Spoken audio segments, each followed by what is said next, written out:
My name is TyrionLanstr. Today I want to talk about the recent Ultimate Tournament event. I never really went through it all together, but I want to specifically talk about how the playoffs work. So as you can tell here, I was involved in the playoffs and I got eliminated at the top 8.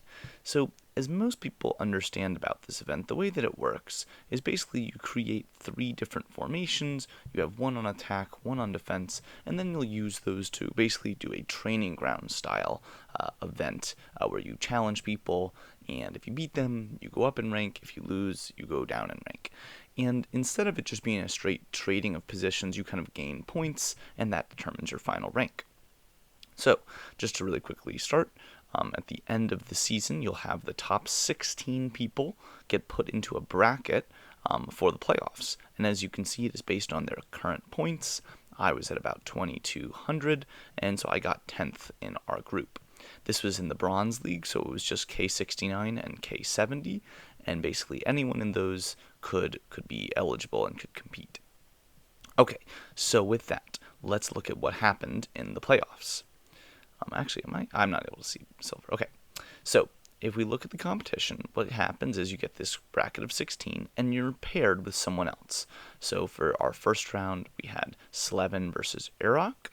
We had Yahul versus Araj, Kyanide.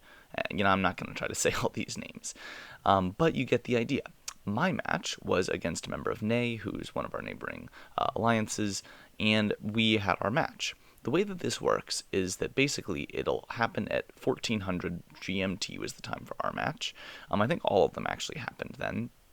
And the first day of it, you get your matchup, and you don't know what exactly they're going to be using. I know what his formation is, or in terms of like what equipment he's using, but I don't know actually what troops he's using or what his commanders are.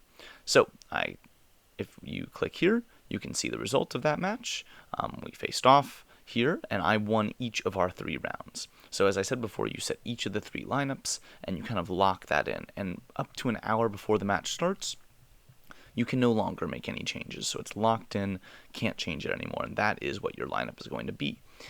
As you can see, I won each of these 3. It basically does a full match of, here, if I click on this, you can see, I sent cavalry, I sent the Inf Cav and Spear, he sent just cavalry, and then I had these commanders, he had these, they fought, and I was victorious because I killed about 100,000 more troops than he did. He ended up losing more, so I was victorious. That's how each of these 3 work. You can see here. Again, I sent full cav. He actually sent spear here, but it didn't matter. I was able to win anyway. And then the last round, I sent inf cav and spear against his just infantry, and I also won on this one. So I was able to win this match. Basically, my main takeaway from this is that it's important to remember that you can't use commanders more than once. So this is a really good event for encouraging you to get more than just 5 strong commanders. Like, don't have just one setup that works really well. The people that do the best here are people that have multiple different setups that they can use that'll all work pretty well. As someone who's a mostly cavalry-focused castle, I think that I was really held back in this because anyone who knows me knows that. They can just send spears, and then I'm in real trouble. And that is what happened in my second round. So my second round, I got spooky. We had a full day to prepare our new formations for it. And what's important to know was that I was able to look at this match and look at what happened. I can't see details. I can't see what he actually sent, but I can see that by looking at this, he sent what looks like Inf Cav, looks like, again, Inf Cav here, and looks like Inf Cav again down here. So I was feeling pretty good, I thought. Feeling pretty good about that. Encouraged by that. I thought to kind of just make sure that I probably had mostly cavalry front, but I also was aware that he could see my results. And if he looks at my results, he might notice, okay, we've got full cav here. It looks like I'm Inf Spear here, which was intentional, and it looks here like I'm kind of just doing total attack, which I am. So I was hoping to kind of mask that I'm a cavalry-only castle. But I don't know if he watches my videos or knew, he sent pretty much pure spear cav, and that was not good for me. So this first one, as you can see, he went spear cav and really screwed me here. I went spear cav again here, beat me again, and he went spear cav again here, and that got me. You'll notice that I changed up which was in which spot here. Like set my full cav march here and I did my split march here. I'm just trying to keep people guessing. Like, I don't want it to just be the same as my previous formation, because then it's really easy to predict where each one is going to be, and they can set their formation to be, full spear against my full cav line. And I wanted to kind of be deceptive about that. I will be honest, I'm a little surprised that I lost all 3 of these. I've taken a little bit of time to look at them. This was my closest one, and this one was fairly close. I knew that this one was kind of my weak line. I don't send my dragon in it. I don't really send any of my really strong commanders. It's also not a very cavalry-focused line, which cavalry is my strongest troops. So I kind of knew this one was probably going to be a loss, and I was hoping to win the other 2.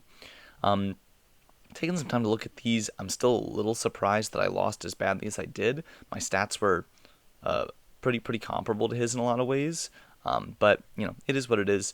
Live and learn. But basically, the next round there'll be these final 4, then a final 2, and then a champion. Now, all 16 of us will get to move on to the next round in the silver playoffs. Basically, what will happen is we're all in bronze right now, but we'll move on to silver, and then that tier will have a whole new set of rewards. So as you can see, these are all the bronze rewards.